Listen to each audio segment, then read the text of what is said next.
Génesis capítulo 27, versículos 41 al versículo 46, de manera alternada, dice la palabra de Dios: y aborreció Esaú a Jacob por la bendición con que su padre le había bendecido, y dijo en su corazón: llegarán los días de luto de mi padre, y yo mataré a mi hermano Jacob.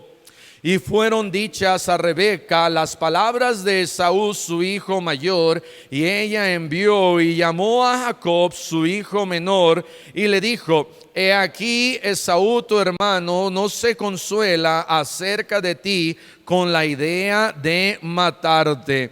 Ahora pues, hijo mío, obedece a mi voz, levántate y huye a casa de Labán mi hermano en Harán, y mora con él algunos días hasta que el enojo de tu hermano se mitigue, hasta que se aplaque la ira de tu hermano contra ti y olvide lo que te ha hecho, le has hecho. Yo enviaré entonces y te traeré de allá, porque seré privada de vosotros ambos en un día. Todos. Y dijo Rebeca a Isaac: fastidio tengo de mi vida a causa de las hijas de Ed. Si Jacob toma mujer de las hijas de Ed, como estas de las hijas de esta tierra, ¿para qué quiero la vida? Pueden tomar asiento. Y encontramos que Jacob ha bendecido, ha sido bendecido por su padre Isaac, y Esaú no está contento por lo que ha sucedido. Dice la Biblia que aborreció Esaú a Jacob. Entonces la mamá, dice la Biblia, que Rebeca le dice a su hijo, a Jacob: ¿sabes qué?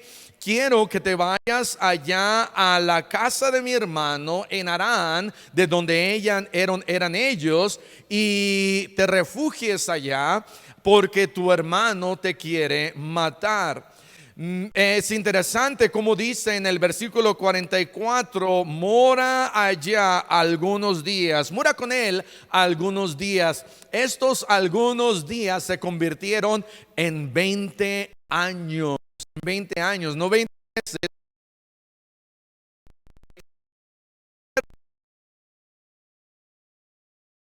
Hay algunas maneras en que nosotros podemos llegar a perdonar a alguien más, y es a través del tiempo, como si que el tiempo borrara eso, pero tienen a veces que pasar muchos años. En la familia no debemos de dejar que el tiempo sea desperdiciado para arreglar las cosas que podemos hacer ahorita. Y entonces dice la Biblia que aquí está, ¿verdad? Rebeca, y dice unas palabras ahí en el último versículo 46: fastidio tengo de mi vida a causa de las hijas de Ed. ¿Quién se había casado con las hijas de Ed? Vean lo que dice la palabra de Dios en el versículo 26, perdón, Génesis capítulo 26, versículo 34. Génesis 26, 34. Y cuando Esaú era de 40 años, tomó por mujer a Judith, hija de Eteo, aquí está Ed, y a Basemat, hija de Elón Eteo, también de Ed, y fueron amargura de espíritu para Isaac y para Rebeca. Quiero hablar en esta tarde, estamos hablando acerca de la familia, quiero hablar acerca de cuando entristeces a tus padres. Dice la Biblia que los papás de Jacob fueron acá entristecidos cuando su hijo Esaú se casa con las hijas de Ed.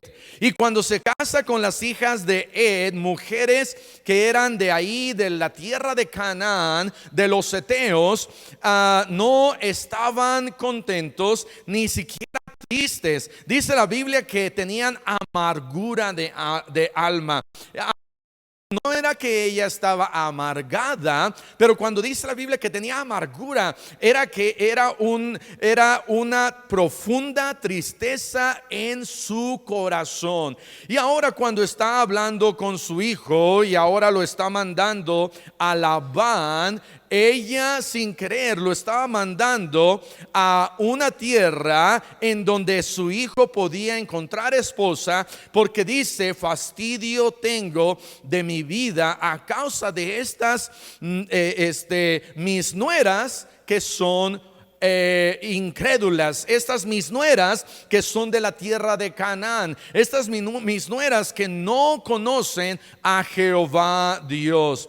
De tal manera que nosotros como papás debemos ciertamente cuidar a nuestros hijos, pero joven, tienes que darte cuenta de que amargas o entristeces a tus papás cuando tomas malas decisiones. Amargas y entristeces a tus papás, primero que nada, cuando menosprecias la regla de oro del noviazgo, del cortejo. ¿Cuál es esa regla de oro? Segunda de Corintios capítulo 6 en el versículo 24. Segunda de Corintios capítulo 6 versículo 14, perdón, dice ahí, 2 Corintios 6:14: no os unáis en yugo desigual con los incrédulos, porque qué compañerismo tiene la justicia con la injusticia, y qué comunión la luz con las tinieblas, y qué concordia Cristo con Belial, o qué parte el creyente con quién,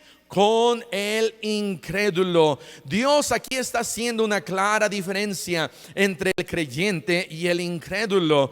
En el mundo hay dos tipos de personas: aquellos que han creído en Cristo y aquellos que no han creído. Aquellos que tienen esperanza, como dice 1 Tesalonicenses 4, y aquellos que no tienen esperanza. Aquellos que han sido salvos por la sangre de Cristo y aquellos que no han sido salvos. No nos hace mejores, porque aún somos pecadores, amén.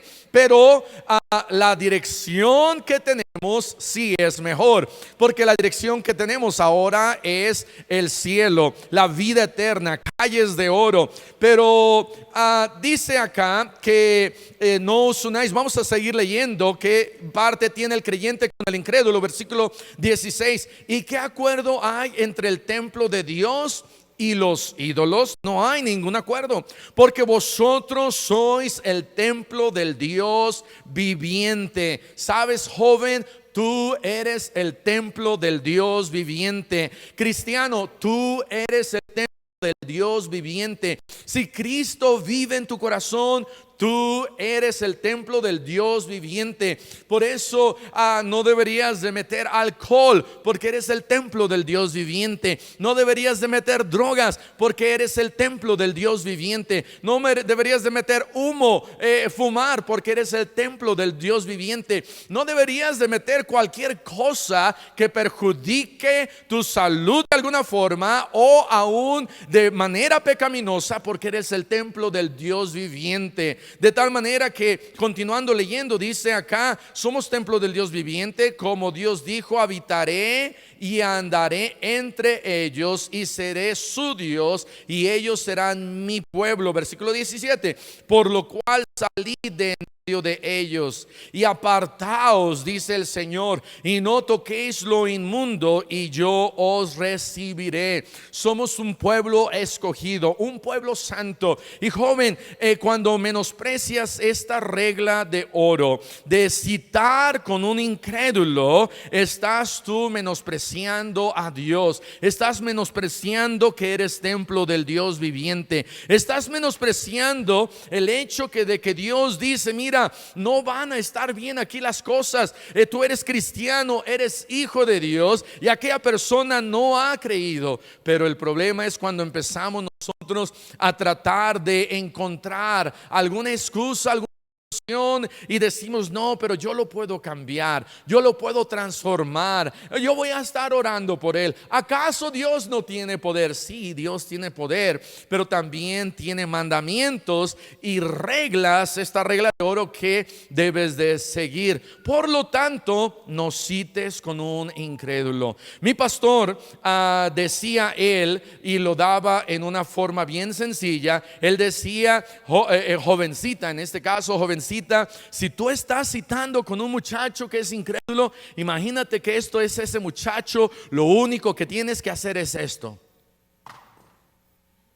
botarlo. Pareciera sencillo, amén, pero la señorita dice, no lo puedo hacer. Primero muerta, ¿verdad? Y tienen muchas excusas. No, voy a orar más, voy a pedir más. No cites con un incrédulo, vas a quebrar el corazón de tus padres, estás quebrando el corazón de Dios. Entonces, no cites con un incrédulo.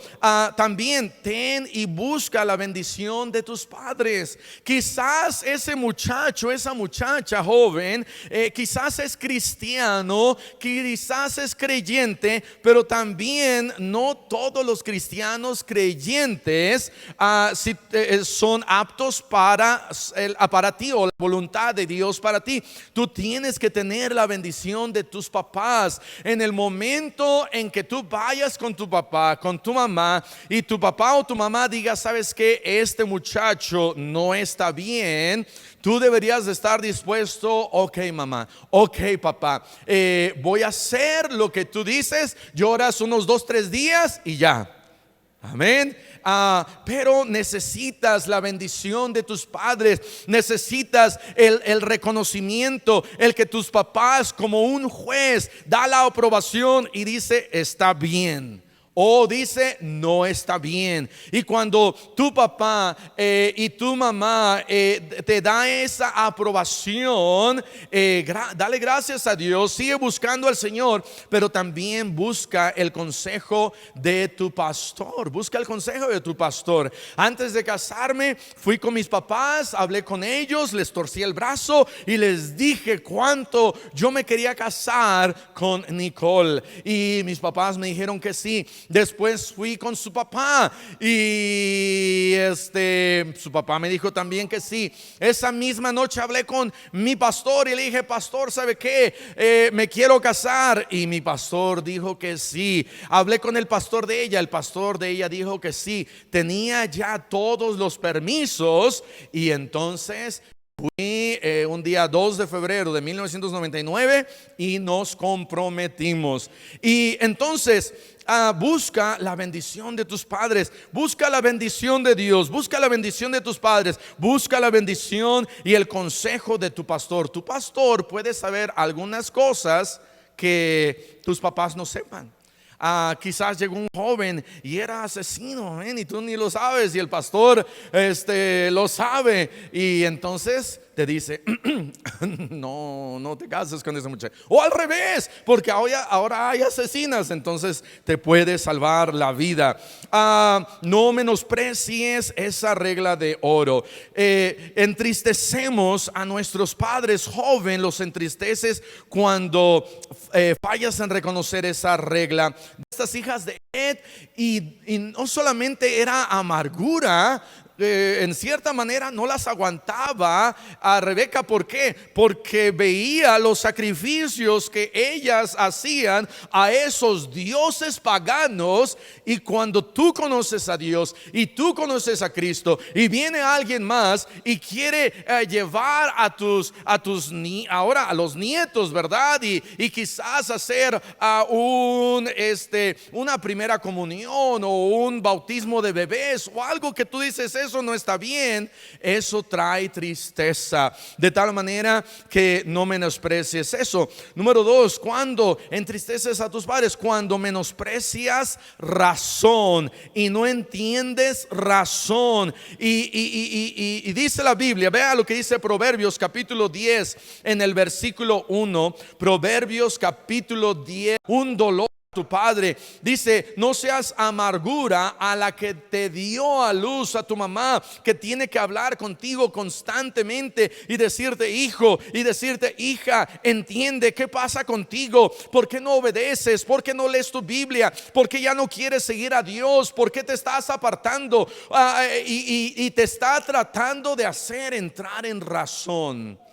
El hijo pródigo, estando ya perdido allá en el mundo, dice la Biblia que empezó él a recordar la casa de su padre y dice, dice, déjame leerlo para que no lo digamos ahí mal, pero ve conmigo ahí en Lucas capítulo 15, dice ahí que este joven está allá y dice, me gusta cómo dice ahí en el versículo 17, volviendo en sí. Volviendo en sí es entrar en razón. Cuando dice, ay, ¿por qué no entendí? ¿Por qué no entendí? ¿Por qué no entendí?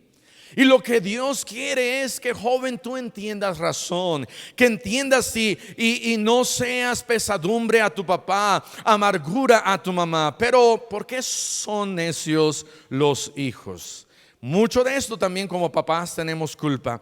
¿Por qué son necios los hijos? Bueno, porque no les enseñamos la palabra de Dios. Deuteronomio capítulo 6, ve lo que dice ahí la palabra de Dios en Deuteronomio capítulo 6. Dice la Biblia que debemos nosotros de enseñar la palabra a nuestros hijos. Versículo 6, y estas palabras, ¿cuáles palabras? De amarás a Jehová tu Dios de todo tu corazón y de toda tu alma y con todas tus fuerzas. Y estas palabras que yo te mando hoy estarán sobre tu corazón y las repetirás a tus hijos y hablarás de ellas estando en tu casa y andando por el camino y al acostarte y cuando te levantes. Hay que comenzar a hablar de las palabras de Dios. Hace ratito, terminando el servicio aquí, fuimos a comer a un lugar, estaba vacío, no había, éramos los dueños casi, pero fuimos a un lugar a comer. Había unas 20 mesas, éramos los únicos que estábamos ahí locos que estábamos comiendo, pero había como 6, 7 trabajadores ahí que nos estaban viendo. Y yo me imagino que estaban algo sorprendidos de que una familia de 9 llegó y nos sacamos ahí todos nuestro celular y empezar a ver el celular y el internet y todo, todos platicando. Y a lo mejor no estamos hablando de la palabra de Dios, no sé si, pero no estábamos distraídos, no estábamos, estamos platicando como familia. Mucha gente hoy ya se junta, pero no está ahí. Mucha gente se junta, pero ya no está en casa. Muchos papás ahora son los papás pródigos. El hijo pródigo es aquel que está fuera de casa, pero hay papás pródigos que están dentro de casa y están, pero no están. Están, pero se la pasan trabajando. Están, pero están distraídos. No están enseñando la palabra de Dios en su hogar. ¿Por qué nuestros hijos son necios? No les enseñamos la palabra de Dios. No hacemos énfasis en la importancia de la iglesia. Papá, mamá, y sé que ahorita es difícil hacer énfasis en la importancia de la iglesia, pero hay que enseñarles a nuestros hijos la importancia de la iglesia, la importancia de reunirse, la importancia de servir a Dios, la importancia de que Dios amó, Jesús dio su vida por la iglesia. Y es en el momento cuando comenzamos a ser fieles a la iglesia que Dios empieza a hacer cosas en nuestra vida. Porque son esos los hijos, porque no hay disciplina en el hogar. Proverbios 22:15 dice la palabra de Dios, Proverbios 22:15, la necedad está ligada en el corazón del muchacho, mas la vara de la corrección la alejará de él. Nuestros hijos son necios porque no nacieron con una semita bajo el brazo. Bueno, si fueron poblanos sí, pero aparte de esa semita, en el otro brazo, de este otro brazo traen la necedad bien agarrada, no la quieren dejar. Viene mamá, viene papá y dice dámela, y el niño dice no te la doy, a mí me gusta mucho, me gusta ser necio, me gusta ser rebelde, no me digas lo que tengo que hacer, yo quiero vivir una vida loca, déjame, verdad, vivir vivir mi vida y no quieren dejar esa necedad. Por eso desde pequeños dice aquí la Biblia que la vara de la corrección alejará la necedad. De tal manera que la corrección ayuda a que esa necedad se vaya alejando y alejando y alejando. Aprenden razón a través de la corrección. ¿Por qué son necios? No les enseñamos la Biblia, no les hacemos énfasis en la importancia de la iglesia. No hay disciplina en el hogar. Somos permisivos como papás. Hay mucha permisividad. Los dejamos que hagan lo que quieran, que lleguen como quieran, que vivan como quieran, que hablen como quieran, que vean lo que quieran, que oigan lo que quieran. Y somos tan permisivos y estamos perdiendo el corazón de nuestros hijos, estamos perdiendo el corazón de nuestros jóvenes. ¿Por qué no? Porque son necios nuestros hijos, porque no hay un ambiente cristiano en el hogar. Hay música mundana, hay gritos y malas palabras en la casa, hay fotos y pósters sucios ahí en la casa. No hay un hogar familiar, ni siquiera hay altar familiar. Y entonces nuestros hijos crecen con esa necedad. Cuando entristeces, joven, a tus padres con un corazón necio. Dice acá que Esaú aborreció a su hermano, no lo quería, era tanto que lo odiaba que lo quería matar, no entendía razón. Número 3, cuando entristecemos a nuestros padres, joven, cuando los entristeces, cuando menosprecias el refugio del hogar. El hogar, en el hogar, como papás nosotros debemos de poner y ponemos unos límites, unos muros, levantamos unas paredes para ayudar y proteger a nuestros hijos. Ve lo que dice. Vamos a ver dos versículos acá, primera de Pedro 5:8 y segunda de Samuel. Pero primera de Pedro 5:8, la Biblia nos habla acerca de que el diablo es nuestro adversario. Si no lo sabías, hay un adversario.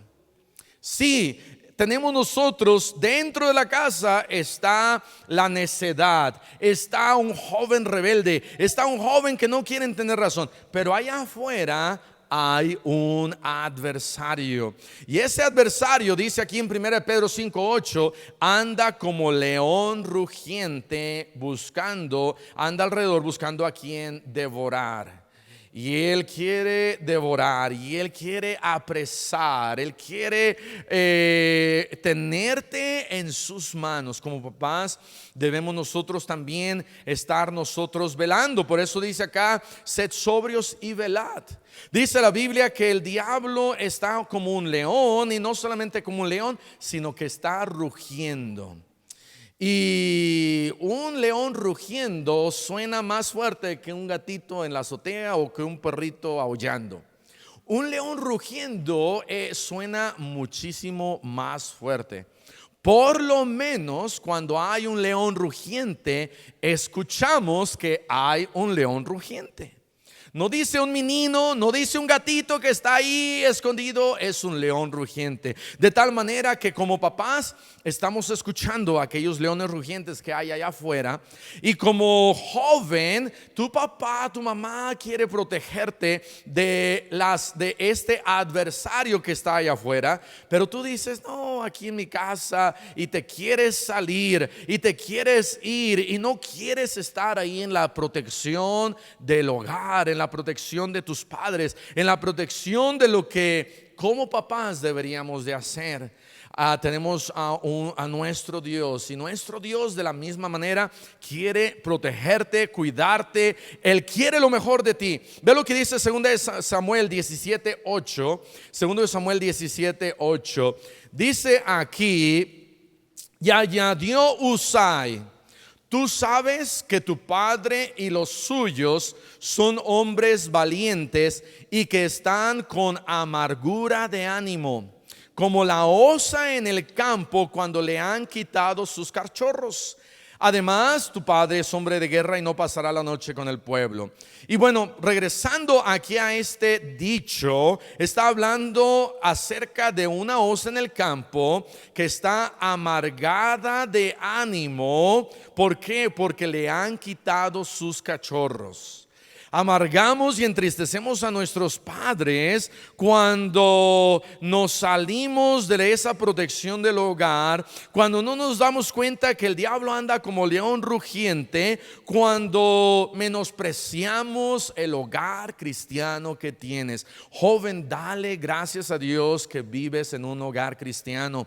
No pienses, ay, me gustaría ser del mundial, me gustaría estar allá con mis amigos allá afuera en bueno, ahorita no hay discos, ¿verdad? Pero cuando abran las discos y cuando abran el bar y cuando abran esto y cuando abran aquello, joven, dale gracias a Dios por un hogar cristiano. Dale gracias a Dios por tus papás. Y si tus papás no son cristianos, ora por tus papás. Y dale gracias a Dios que tú has conocido de Cristo.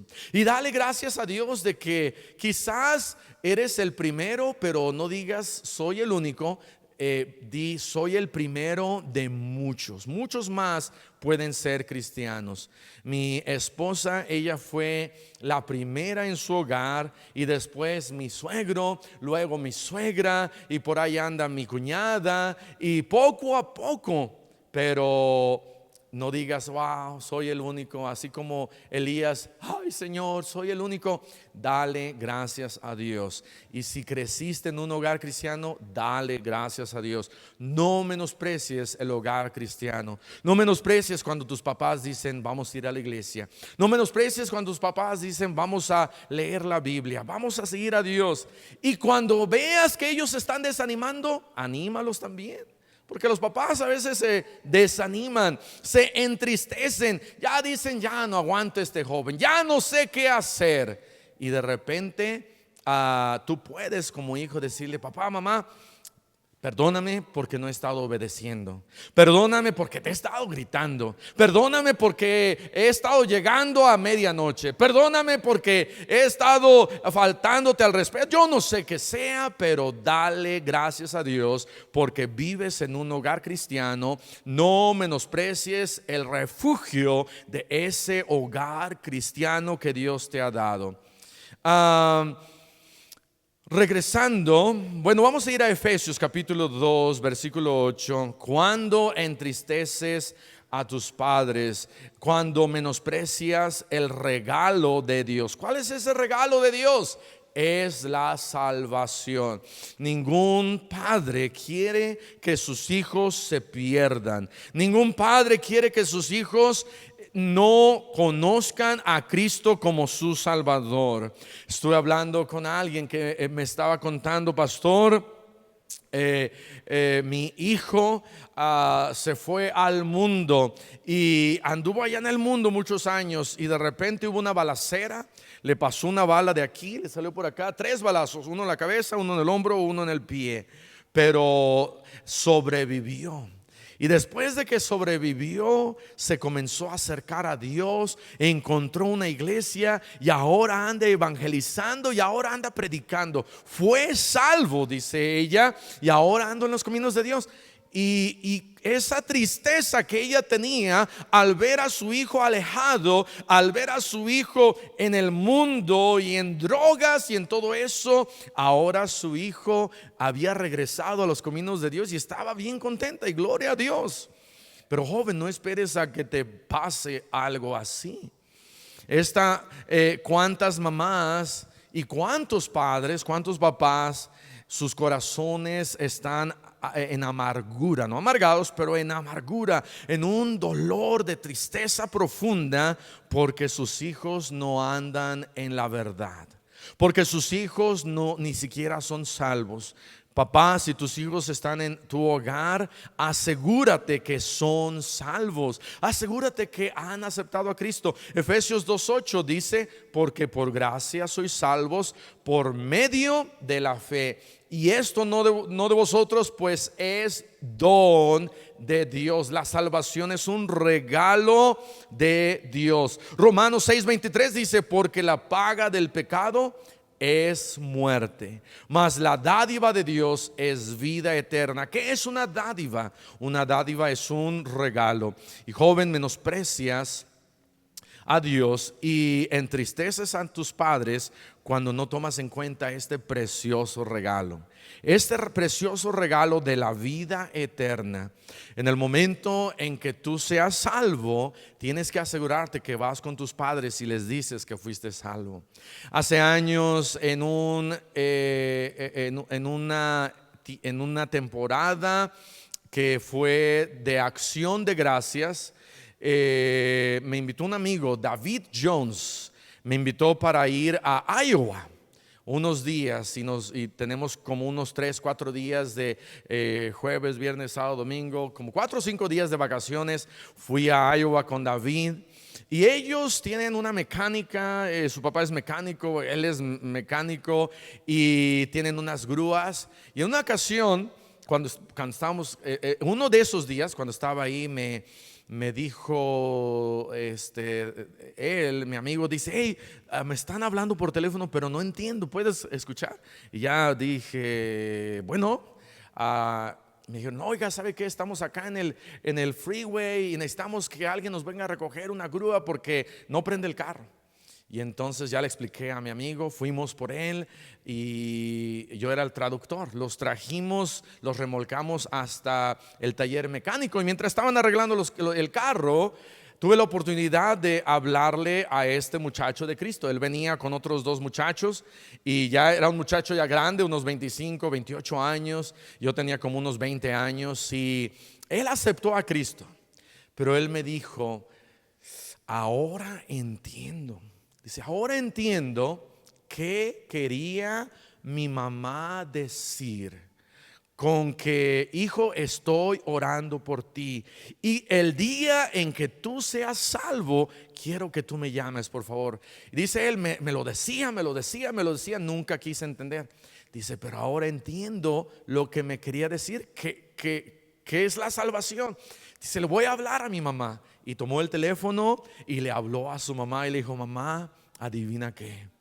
El carro se descompuso.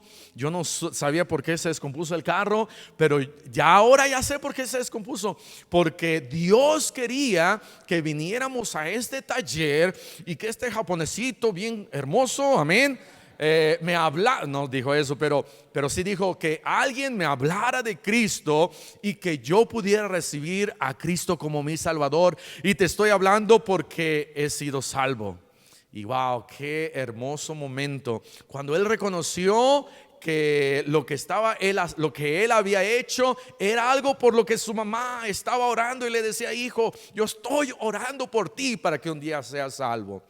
¿Sabes? Cuando menospreciamos ese regalo, hay tristeza y es el mayor dolor de los padres, porque como padres no queremos que ninguno de nuestros hijos no solamente se vaya al mundo, pero que de ninguno de nuestros hijos vaya y pase el resto de sus días en el infierno. Ese es el mayor dolor. Aquí está Esaú menospreciando su primogenitura, sus padres, ahora su hermano, haciendo un montón de cosas, trayendo dolor a sus padres. Joven, no traigas dolor a tus padres. No traigas dolor al corazón de tus padres. Regresa, busca a Dios, obedece a Dios y Dios te va a bendecir. Vamos a cerrar nuestros ojos, vamos a orar. Padre, te damos gracias por la vida eterna, la salvación. Gracias porque te hemos encontrado y gracias porque hay niños aquí, pequeños de 1, 2, 3 años, 5 años, niños que están creciendo en nuestra iglesia. Y te pido, Padre, por esos niños que puedan continuar en tus caminos. Da a cada papá, a cada mamá una responsabilidad y un deseo grande para criarlos en tu verdad. Ayúdanos a ver a todos ellos ser salvos, agradarte y buscarte todos sus días. Pero también te pedimos por aquellos jóvenes que están quizás entristeciendo a sus padres, quizás están trayendo dolor